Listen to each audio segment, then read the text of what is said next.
Okay then, let's continue off where we left off with this whole codec games and... Oh. Hello? Oh. Oh. Where? No. Where did this freaking island come from? I mean, it's a tiny little island, but... Hey, wait a second. That tree wasn't there before.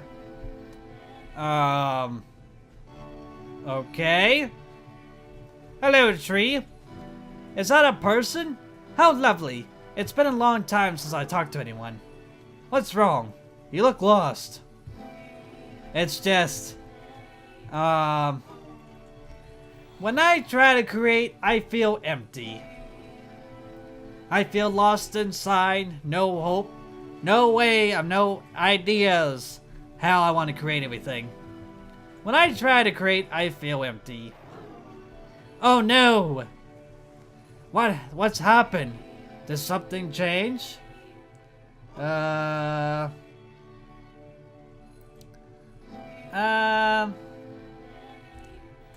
trying to find this engine I used to protect me to start it again.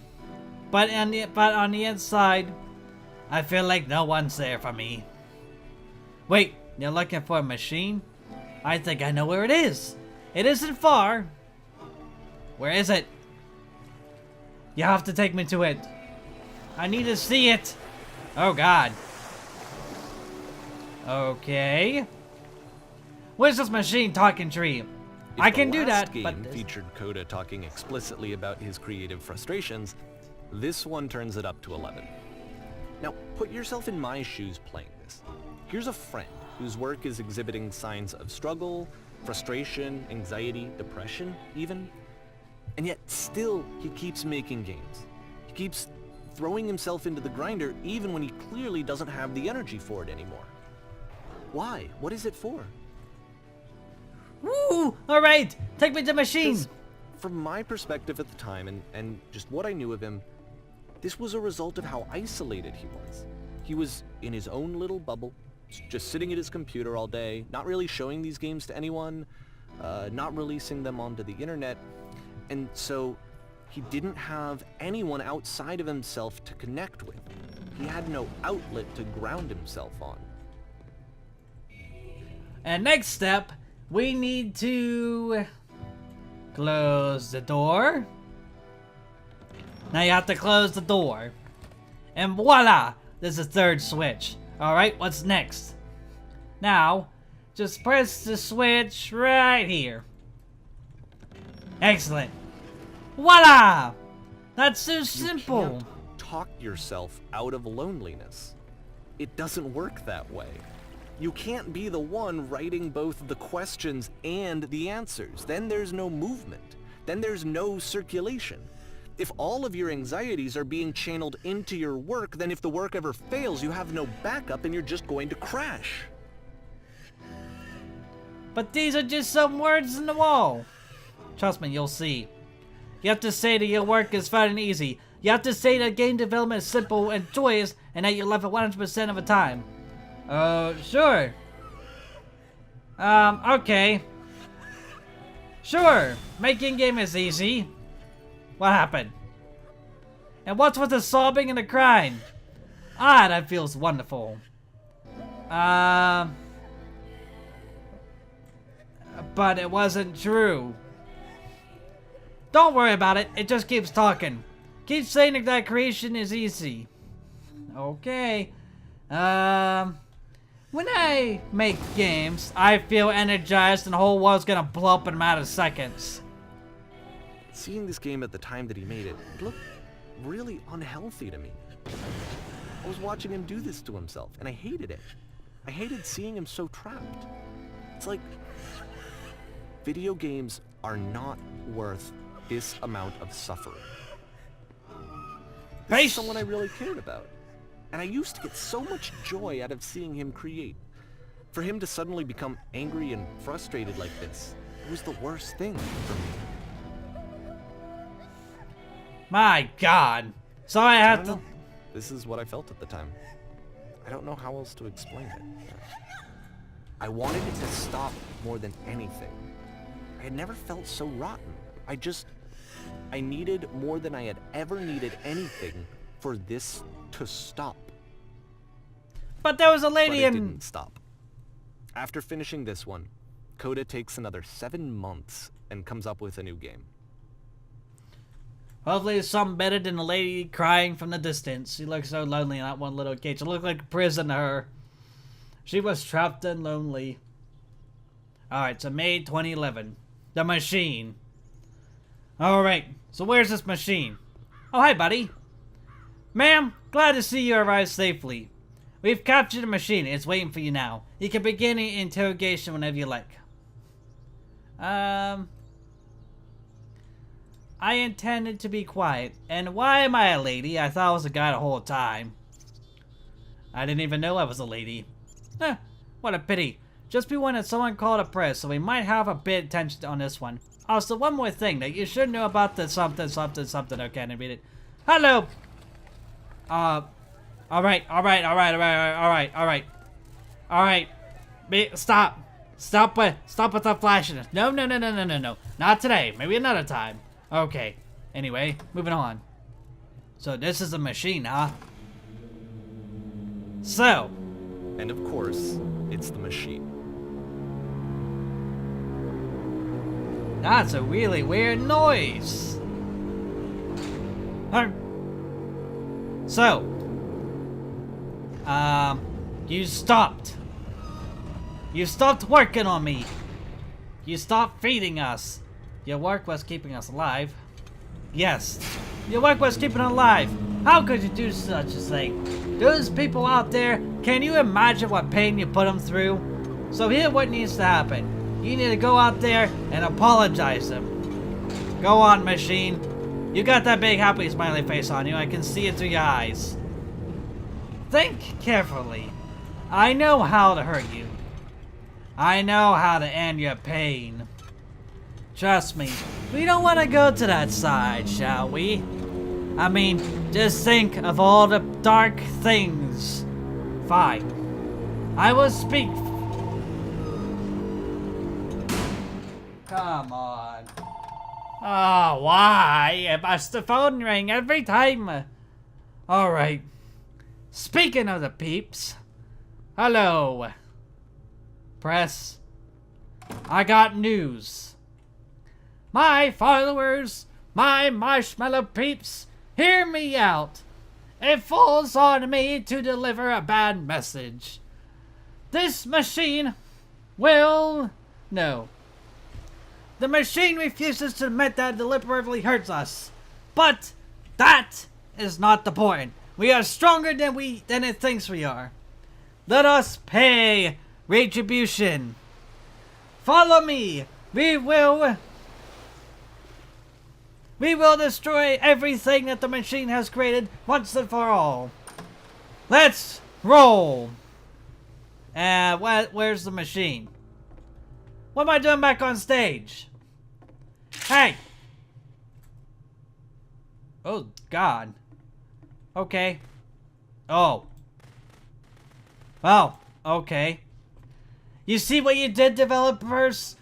You gave me the idea to create this. And now, with the machine, with you forcing me to do the script like you didn't want me to do earlier, well, it has to end. So now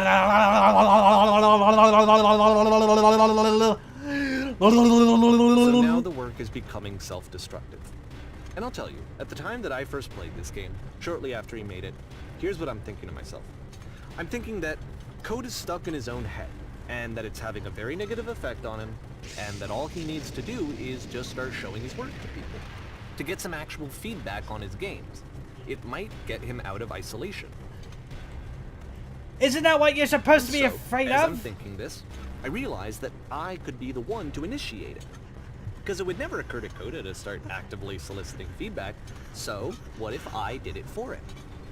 If he could see the difference it would make to have more actual conversations with other human beings, would that bring him out of his mental spiral? Would it give him confidence in himself? Would it bring meaning back into his work? Yes, it's almost finished! Screw the rooms! No more daily chores, and I fell through the universe. What's going on I here? started showing Coda's work to people. I took this one, and the islands which you just played, the theater, the notes, the house cleaning game, and some of the prison escape games. I brought them to people that I knew and trusted. I asked their opinions. And the great part is that they really loved his games. You know, the point of it all was just to give him some external reference point, but they genuinely loved his work. There was nothing for him to be afraid of. Is that so? Hello, machine. I'm back again. We're going to have a fun time, if you know what I mean. Put down your weapon. Why? Why should I? Come on. Tell me why. Tell me. Can you see why I felt like this was the right thing to do? Because it's the thing that I always feel like I need, to be told that my work is good, that I am good. When someone really connects with a thing that I've made, when they see themselves purely in my work, there's nothing that feels better. And I got to give that very same feeling to my friend. I did something...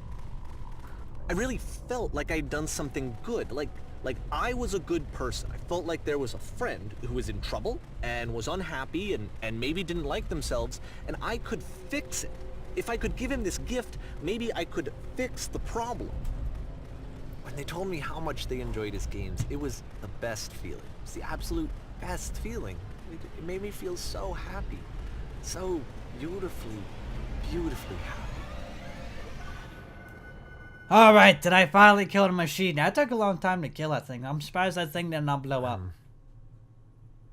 So anyway, Coda finishes this game, and then really he just kind of takes off for a while. So this is June of 2011, and I didn't hear anything from him for several weeks, I guess. And so out of nowhere, one day I get an email, and it's got a private link to a new game of Coda's. This one is called The Tower, and to my knowledge, it's the last game that Coda ever made. So let's take a look. What's this tower? How big is this tower we're talking about? What does it look like? The tower. Yes, but I want to see what the tower looks like. This is a no tower. Where's my gun? And this is where I have trouble saying anything meaningful about Coda's work. Because more than anything else, the tower just feels distant. It feels like it's trying to distance itself from the world. It's a very cold game. This looks big. But there's nobody here. Where is everybody? Hello? This room actually has a maze in it. Holy crap! Except that all the walls of the maze are invisible. And then every time you touch one of the walls, there's this awful flashing and noise, so the experience is really miserable. The game goes beyond not being meant to be played, it actually seems to despise the player for trying to play it at all. But I do want to show you the rest of the level, so when you're ready to continue, press enter and I'll put a bridge over the maze. Yes, I want a bridge now. Thank you. Screw that invisible wall bullcrap. I don't even know where to... Yeah, forget it. There's no hints, tricks, or anything. Fine. Whatever. And to be fair, it's not like this is the first game that's needed some modification to be playable. Like the house cleaning game. You know, that one used to actually loop the cleaning chores and you just cleaned a house forever. I had to cut it off so that you could exit the house and the game would actually end. But that game had an idea that it was actually trying to communicate. What's the deeper idea behind the invisible maze? The only way past this challenge is to randomly guess the 6-digit code. Like the invisible maze, it's frustrating to me, because it's the opposite of everything else that Coda has made. It doesn't encourage thought or engagement. It doesn't ask anything of me, except a lot of my time. If I could have reached him during this time, then maybe I could have asked him, but I couldn't. I still don't really understand why this is here. I'll put the code on the ground for you here, though, so that we can move on. Okay. I thought this was like a gambling machine, but okay. So how do I... Is it? Do I... Okay, so 1... Oh, shoot. Alright, hang on a second. I got it. 1, 5, 1, 6, 1, 7. 6... What? 1! No, darn it. There. 6, 1, 7. That is the passcode to cut across it, son of a... Darn it. Okay, 617. Voila! And... Perfectly fine. Wasn't that hard. As long as the guys help me out, that's fantastic. Otherwise, I'm gonna get lost in this puzzle forever.